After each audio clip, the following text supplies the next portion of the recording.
How easy is it to use the new SCCY CPX3? Just ask my Gram.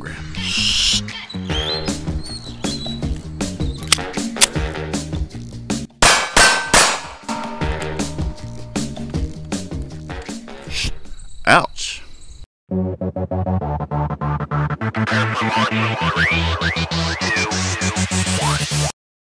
How's it going, guys? Today we're looking at the CPX3 from SCCY Firearms, as if you couldn't tell from that intro.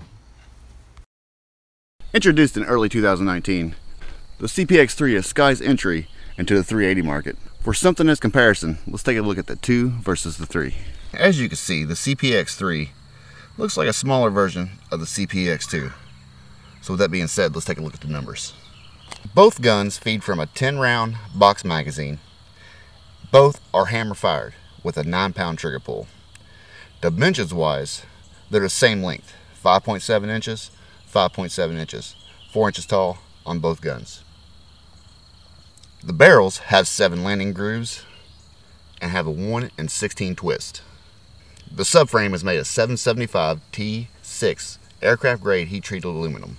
They both have stainless steel sides. You can get it in the stainless steel finish or the black nitrate finish. Both feature Zytel grips. Both guns feature an all-steel constructed, fully encapsulated recoil spring for easy field disassembly. Now both guns utilize a 3-dot sighting system. Let's take a closer look. Alright, we got these bad boys tore apart. Now let's start the slide and we'll go over the differences. You can see they're machined fairly similar. The 9mm is a little bit longer than a 380, but when you flip it over, you start to see some differences. Get to the side and then on top. 9mm's got this triangle-like shape, and this is more of a flat, streamlined look. Now the rear sights, they're made of steel. The front sights are made of Zytel, and they're fitted in. Now we'll go to the slide cutouts. They protrude pretty good, and they're really easy to get a hold of.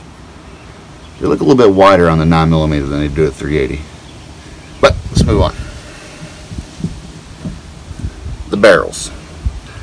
Now the barrels are designed just a little bit different. It's got a kind of a bell on the end of it. Well, the reason this is straight barreled, it has to do with the Roebuck quad lock system, and we'll get more into that later. But the barrel's a little bit longer on the 9mm. This one measures in at 2.96 and this one measures at 3.1. I mean, it's not a whole lot of difference, but there is difference. Now the recoil springs. They are solid steel construction, and they're completely encapsulated so parts don't go flying off when you take a sucker apart. Here's your takedown pins. Fit a screwdriver in there, maybe a fingernail if you're not a wuss. Here we have the handles. Like I said, they're made of Zytel. Look at the slide release. It's a little bit heftier on the 9mm, but that is a steel construction with a Zytel mold over. Mag release looks exactly the same. We see that 775 T6 aluminum insert in there. That's a solid piece of aluminum. Your ejector right here. Right here you can see the hammers. But like I said, they're not super different. It's just the 380 is a little bit smaller. And here's the magazines. See, the 9mm is quite a bit bigger, but they're made almost exactly the same. It just looks like a larger version of itself. All right, now we got our followers. Got the 9mm. So you can see it look a little bit different. Got the springs for the magazines. 380 looks a little bit different than 9mm. They don't feel they feel about the same in spring tension. I have no way to measure that with me. The base plate, this is the part that locks in right here and holds that base plate on. Then you got your finger extensions, a little bit bigger for the 9mm. But one thing I wanted to point out, we got the magazines, these 10-round magazines. The 9mm comes with 2 10 rounds. The 380 comes with 3 10-round magazines. It's a whole lot of screaming hot stop it. Most 380s come with 1 7-round, 8-round magazine. Most of them that I've had anyway. 2 extra magazines, I can dig that. But anyway, I'm going to put these back together and we're going to go shoot.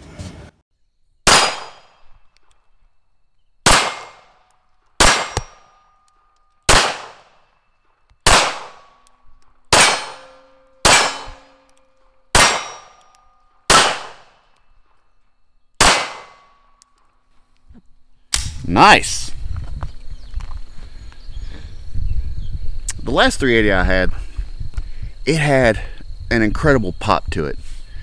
And it wasn't more than you could handle, but it was very noticeable. This, on the other hand, you can barely tell as a recoil while you're shooting. Let me show you something. If you notice, right here on the back of the 9mm on the CPX2, it's like that on the CPX1 too. Right above its back strap is these little grooves. Those are designed to dampen the recoil. Now the 380 doesn't have that. It's just a straight handle, and it's not really needed because the 380 round doesn't have that same oomph as the 9mm does. Let's do some more shooting.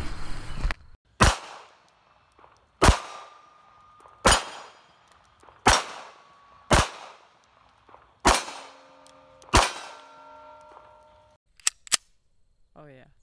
You like it better? That's a lot smoother.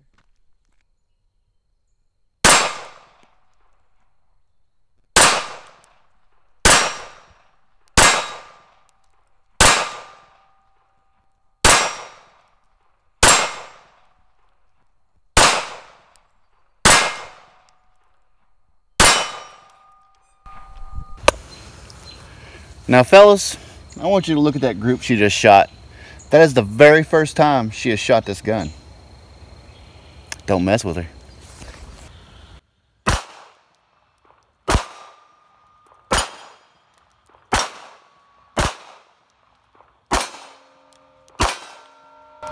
Okay, now we're going to do a grouping test. Check out these sights though. Do you see how high they are? The last 380 I had and the one before it, the sights were a part of the slide itself, and you couldn't adjust it for windage like you can this one. And they were barely visible, barely sights at all. So you get a full sight picture with this. All right, let's see what I can do with that sight picture.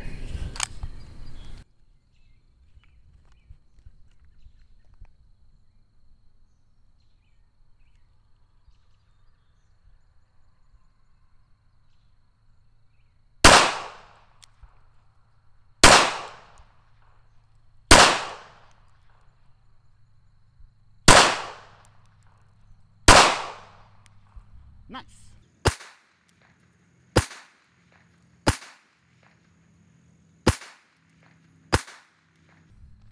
All right, let's go check it out.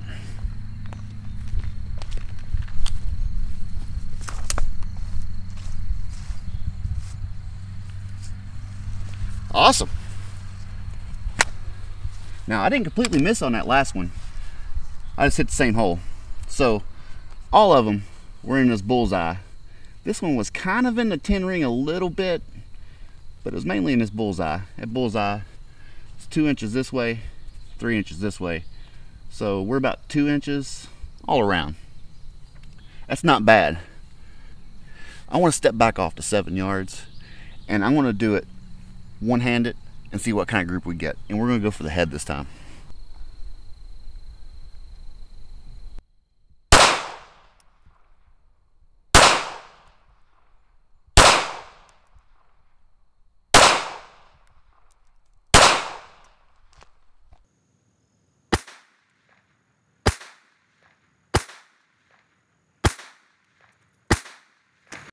Okay, well, I don't shoot a lot of one-handed, but I hit him in the head every time.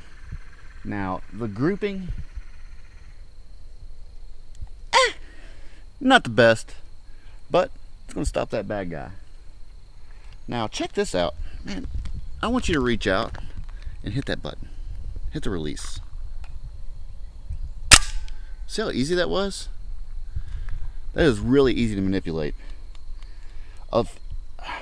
I think for a lot of weaker hands, this slide is so much easier to manipulate than the CPX2, and it's a lot easier to manipulate than a lot of these small guns. There's enough gun to get a hold of here. It actually feels like a gun in my hand. It's 1 inch wide, just like the CPX2 is. So that's what I mean when I say it feels like a real gun in your hand. And I was talking about the recoil being hardly noticeable at all.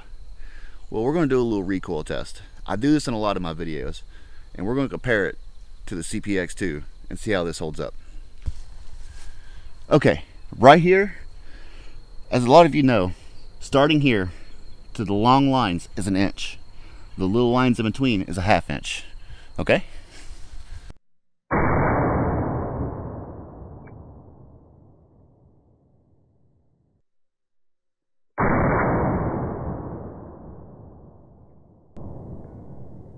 Now I know some of you fine people are wondering, what's the Roebuck quad lock system? That little right there. Well, let me explain it to you the way I understand it. In a nutshell, it translates to accuracy. Basically what happens is when this gun locks up, this rear part where the round seats, the chamber, it's surrounded by a locking lug. And you can see where it meets in different places. And it locks everything in. Well, this goes a step further. Most guns,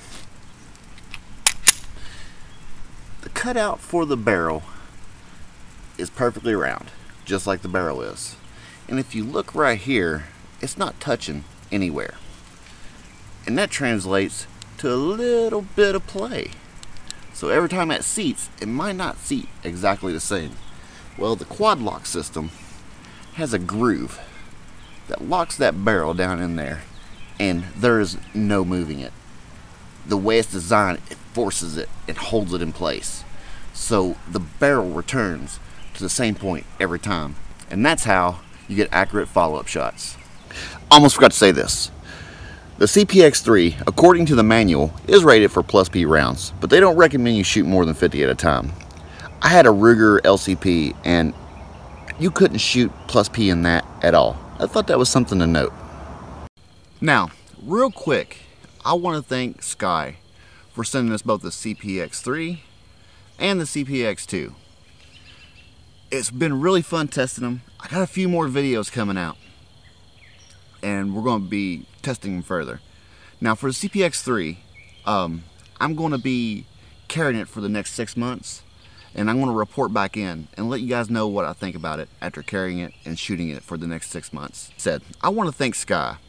It was really cool of them to send us these guns, and I got a link below that I want to encourage you to follow and go check out what they got to offer. Now, the MSRP on the CPX3 is $305, and the MSRP on the CPX2 is $269. Is the CPX3 worth it? Absolutely. Oh yeah. They're not paying me to say this, but this is my favorite 380 I've ever shot. And I've shot quite a few 380s. But as far as small pocket guns go, this thing is awesome. Not only because you got 10 rounds plus 1, but you also get those 2 extra magazines. And that's just something you don't see in the firearms industry. I got a pretty expensive gun that I normally carry for my EDC, and it's over 600 bucks for a little micro gun, but it only comes with 1 7-round magazine, and that was a little disappointing. But free magazines is awesome. Look at that possum. I think is it using the bathroom? It's looking at us like, what are you doing? There's a possum over here.